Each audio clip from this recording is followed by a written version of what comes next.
Even in purely non-religious terms, homosexuality represents a misuse of the sexual faculty. It is a pathetic little second-rate substitute for reality, a pitiable flight from life. As such, it deserves no compassion, it deserves no treatment as minority martyrdom, and it deserves not to be deemed anything but a pernicious sickness. That's from Time magazine in 1966, when I was 3 years old. And last year, the President of the United States came out in favor of gay marriage.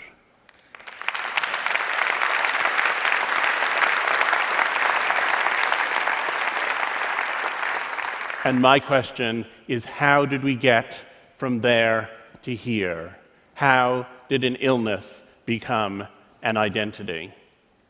When I was perhaps 6 years old, I went to a shoe store with my mother and my brother, and at the end of buying our shoes, the salesman said to us that we could each have a balloon to take home. My brother wanted a red balloon, and I wanted a pink balloon. My mother said that she thought I'd really rather have a blue balloon, but I said that I definitely wanted the pink one, and she reminded me that my favorite color was blue. The fact that my favorite color now is blue, but I'm still gay, is evidence of both my mother's influence and its limits.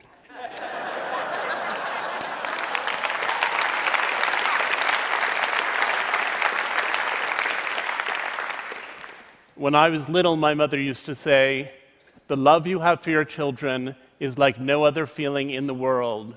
And until you have children, you don't know what it's like." And when I was little, I took it as the greatest compliment in the world that she would say that about parenting my brother and me. And when I was an adolescent, I thought, but I'm gay, and so I probably can't have a family. And when she said it, it made me anxious. And after I came out of the closet, when she continued to say it, it made me furious. I said, "I'm gay, that's not the direction that I'm headed in, and I want you to stop saying that." About 20 years ago, I was asked by my editors at the New York Times Magazine to write a piece about deaf culture. And I was rather taken aback. I had thought of deafness entirely as an illness. Those poor people, they couldn't hear, they lacked hearing, and what could we do for them? And then I went out into the deaf world. I went to deaf clubs. I saw performances of deaf theater and of deaf poetry. I even went to the Miss Deaf America contest in Nashville, Tennessee, where people complained about that slurry Southern signing. And as I plunged deeper and deeper into the deaf world, I became convinced that deafness was a culture, and that the people in the deaf world who said we don't lack hearing, we have membership in a culture, were saying something that was viable. It wasn't my culture, and I didn't particularly want to rush off and join it, but I appreciated that it was a culture, and that for the people who were members of it, it felt as valuable as Latino culture, or gay culture, or Jewish culture. It felt as valid, perhaps even, as American culture. Then a friend of mine had a daughter who was a dwarf. And when her daughter was born, she suddenly found herself confronting questions that now began to seem quite resonant to me. She was facing the question of what to do with this child. Should she say, "You're just like everyone else, but a little bit shorter"? Or should she try to construct some kind of dwarf identity, get involved in the little people of America, become aware of what was happening for dwarfs? And I suddenly thought, most deaf children are born to hearing parents. Those hearing parents tend to try to cure them. Those deaf people discover community somehow in adolescence. Most gay people are born to straight parents. Those straight parents often want them to function in what they think of as the mainstream world, and those gay people have to discover identity later on. And here was this friend of mine looking at these questions of identity with her dwarf daughter. And I thought, there it is again, a family that perceives itself to be normal with a child who seems to be extraordinary. And I hatched the idea that there are really two kinds of identity. There are vertical identities which are passed down generationally from parent to child. Those are things like ethnicity, frequently nationality, language, often religion. Those are things you have in common with your parents and with your children. And while some of them can be difficult, there's no attempt to cure them. You could argue that it's harder in the United States, our current presidency notwithstanding, to be a person of color. And yet, we have nobody who is trying to ensure that the next generation of children born to African Americans and Asians come out with creamy skin and yellow hair. There are these other identities which you have to learn from a peer group, and I call them horizontal identities because the peer group is the horizontal experience. These are identities that are alien to your parents and that you have to discover when you get to see them in peers. And those identities, those horizontal identities, people have almost always tried to cure. And I wanted to look at what the process is through which people who have those identities come to a good relationship with them. And it seemed to me that there were 3 levels of acceptance that needed to take place. There's self-acceptance, there's family acceptance, and there's social acceptance. And they don't always coincide. And a lot of the time, people who have these conditions are very angry because they feel as though their parents don't love them, when what actually has happened is that their parents don't accept them. Love is something that ideally is there unconditionally throughout the relationship between a parent and a child. But acceptance is something that takes time. It always takes time. One of the dwarfs I got to know was a guy named Clinton Brown. When he was born, he was diagnosed with dystrophic dwarfism, a very disabling condition, and his parents were told that he would never walk, he would never talk, he would have no intellectual capacity, and he would probably not even recognize them. And it was suggested to them that they leave him at the hospital so that he could die there quietly. And his mother said she wasn't going to do it, and she took her son home, and even though she didn't have a lot of educational or financial advantages, she found the best doctor in the country for dealing with dystrophic dwarfism, and she got Clinton enrolled with him, and in the course of his childhood, he had 30 major surgical procedures. And he spent all this time stuck in the hospital while he was having those procedures, as a result of which he now can walk. And while he was there, they sent tutors around to help him with his schoolwork, and he worked very hard because there was nothing else to do. And he ended up achieving at a level that had never before been contemplated by any member of his family. He was the first one in his family, in fact, to go to college, where he lived on campus and drove a specially fitted car that accommodated his unusual body. And his mother told me the story of coming home one day, and he went to college nearby, and she said, "And I saw that car, which you can always recognize, in the parking lot of a bar," she said. And I thought to myself, they're 6 feet tall, he's 3 feet tall, 2 beers for them is 4 beers for him. She said, I knew I couldn't go in there and interrupt him, but I went home and I left him 8 messages on his cell phone. She said, and then I thought, if someone had said to me when he was born that my future worry would be that he'd go drinking and driving with his college buddies,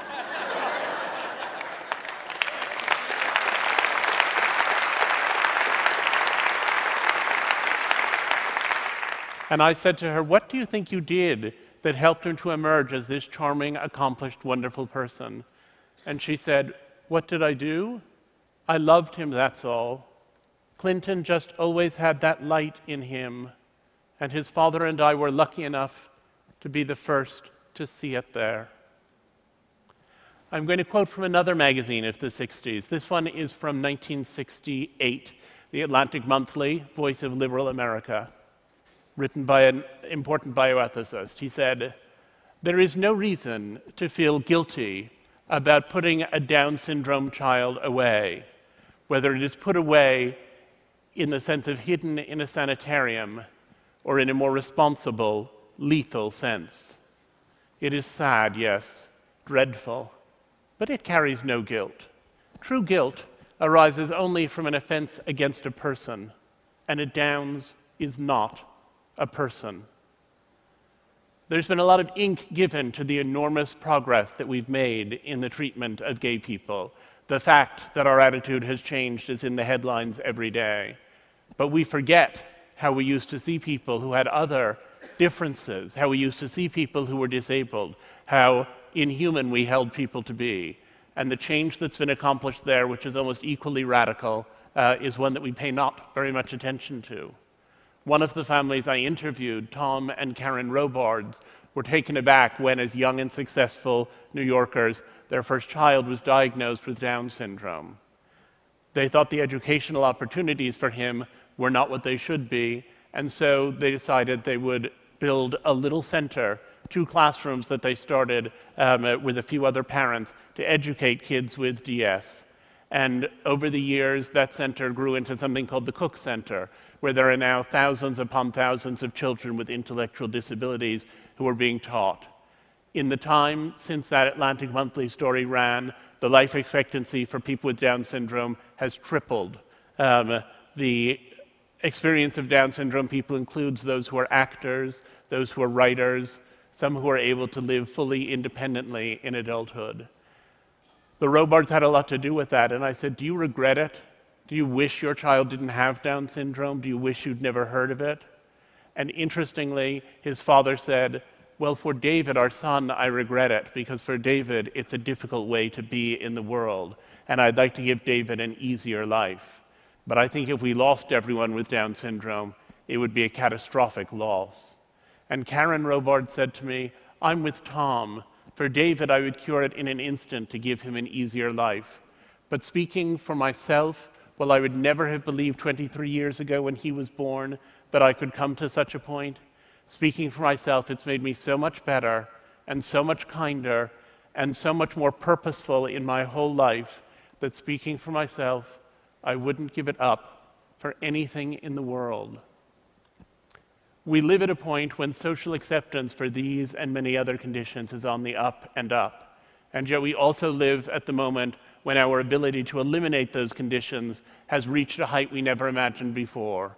Most deaf infants born in the United States now will receive cochlear implants, which are put into the brain and connected to a receiver and which allow them to acquire a facsimile of hearing and to use oral speech.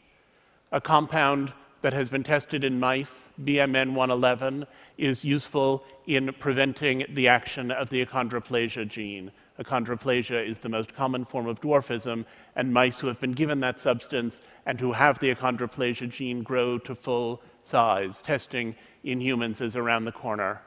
There are blood tests which are making progress that would pick up Down syndrome more clearly and earlier in pregnancies than ever before, making it easier and easier for people to eliminate those pregnancies or to terminate them. And so we have both social progress and medical progress. And I believe in both of them. I believe the social progress is fantastic and meaningful and wonderful, and I think the same thing about the medical progress. But I think it's a tragedy when one of them doesn't see the others.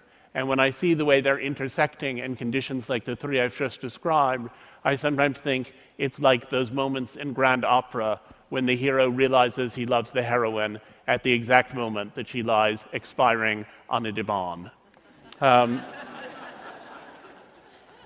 We have to think about how we feel about cures altogether. And a lot of the time, the question of parenthood is, what do we validate in our children and what do we cure in them? Jim Sinclair, a prominent autism activist, said, when parents say, I wish my child did not have autism, what they're really saying is, I wish the child I have did not exist, and I had a different, non-autistic child instead. Read that again. This is what we hear when you mourn over our existence.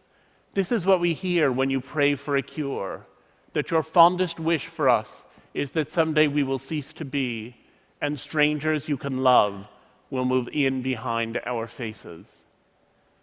It's a very extreme point of view, but it points to the reality that people engage with the life they have, and they don't want to be cured, or changed, or eliminated. They want to be whoever it is that they've come to be. One of the families I interviewed for this project was the family of Dylan Klebold, who was one of the perpetrators of the Columbine massacre. It took a long time to persuade them to talk to me, and once they agreed, they were so full of their story that they couldn't stop telling it. And the first weekend I spent with them, the first of many, I recorded more than 20 hours of conversation. And on Sunday night, we were all exhausted. We were sitting in the kitchen. Sue Klebold was fixing dinner. And I said, if Dylan were here now, do you have a sense of what you'd want to ask him? And his father said, "I sure do. I'd want to ask him what the hell he thought he was doing." And Sue looked at the floor, and she thought for a minute. And then she looked back up and said, "I would ask him to forgive me for being his mother and never knowing what was going on inside his head." When I had dinner with her a couple of years later, one of many dinners that we had together, she said, "You know, when it first happened, I used to wish that I had never married, that I had never had children. If I hadn't gone to Ohio State and crossed paths with Tom, this child wouldn't have existed and this terrible thing wouldn't have happened. But I've come to feel that I love the children I had so much that I don't want to imagine a life without them. I recognize the pain they cause to others, for which there can be no forgiveness, but the pain they cause to me, there is," she said. "So while I recognize that it would have been better for the world if Dylan had never been born, I've decided that it would not have been better for me." I thought it was surprising how all of these families had all of these children with all of these problems that they mostly would have done anything to avoid, and that they had all found so much meaning in that experience of parenting. And then I thought, all of us who have children love the children we have with their flaws. If some glorious angel suddenly descended through my living room ceiling and offered to take away the children I have and give me other, better children, more polite, funnier, nicer, smarter, I would cling to the children I have and pray away that atrocious spectacle. And ultimately, I feel that in the same way that we test flame-retardant pajamas in an inferno to ensure they won't catch fire when our child reaches across the stove, so these stories of families negotiating these extreme differences reflect on the universal experience of parenting, which is always that sometimes you look at your child and you think, "Where did you come from?" It turns out that while each of these individual differences is siloed, there are only so many families dealing with schizophrenia, there are only so many families of children who are transgender, there are only so many families of prodigies who also face similar challenges in many ways. There are only so many families in each of those categories. But if you start to think that the experience of negotiating difference within your family is what people are addressing, then you discover that it's a nearly universal phenomenon. Ironically, it turns out that it's our differences and our negotiation of difference that unite us. I decided to have children while I was working on this project, and many people were astonished and said, "But how can you decide to have children in the midst of studying everything that can go wrong?" And I said, "I'm not studying everything that can go wrong. What I'm studying is how much love there can be even when everything appears to be going wrong." I thought a lot about the mother of one disabled child I had seen, severely disabled child who died through caregiver neglect, and when his ashes were interred, his mother said, "I pray here for forgiveness for having been twice robbed, once of the child I wanted, and once of the son I loved." And I figured it was possible then for anyone to love any child if they had the effective will to do so. So my husband is the biological father of 2 children with some lesbian friends in Minneapolis. I had a close friend from college who'd gone through a divorce and wanted to have children, and so she and I have a daughter, and mother and daughter live in Texas. And my husband and I have a son who lives with us all the time, of whom I am the biological father, and our surrogate for the pregnancy was Laura, the lesbian mother of Oliver and Lucy in Minneapolis. So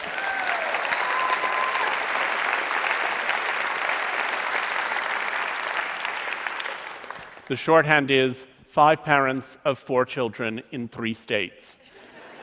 And there are people who think that the existence of my family somehow undermines or weakens or damages their family.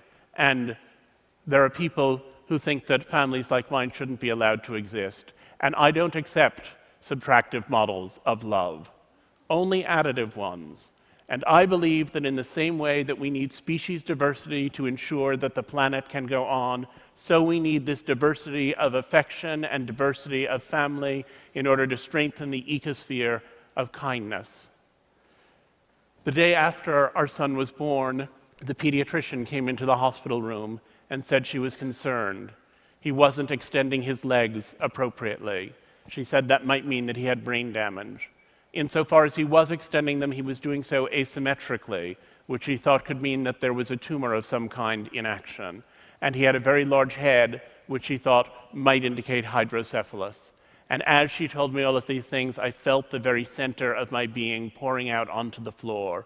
And I thought, here I had been working for years on a book about how much meaning people had found in the experience of parenting children who were disabled, and I didn't want to join their number. Because what I was encountering was an idea of illness, and like all parents since the dawn of time, I wanted to protect my child from illness. And I wanted also to protect myself from illness. And yet I knew from the work I had done that if he had any of the things we were about to start testing for, that those would ultimately be his identity, and if they were his identity, they would become my identity, that illness was going to take a very different shape as it unfolded. We took him to the MRI machine, we took him to the CAT scanner, we took this day-old child and gave him over for an arterial blood draw. We felt helpless, and at the end of 5 hours, they said that his brain was completely clear and that he was by then extending his legs correctly. And when I asked the pediatrician what had been going on, she said she thought in the morning he had probably had a cramp. But I thought how my mother was right. I thought, the love you have for your children is unlike any other feeling in the world. And until you have children, you don't know what it feels like. I think children had ensnared me the moment I connected fatherhood with loss. But I'm not sure I would have noticed that if I hadn't been so in the thick of this research project of mine. I had encountered so much strange love, and I fell very naturally into its bewitching patterns. And I saw how splendor can illuminate even the most abject vulnerabilities. During these 10 years, I had witnessed and learned the terrifying joy of unbearable responsibility, and I had come to see how it conquers everything else. And while I had sometimes thought the parents I was interviewing were fools, enslaving themselves to a lifetime's journey with their thankless children and trying to breed identity out of misery, I realized that day that my research had built me a plank and that I was ready to join them on their ship. Thank you.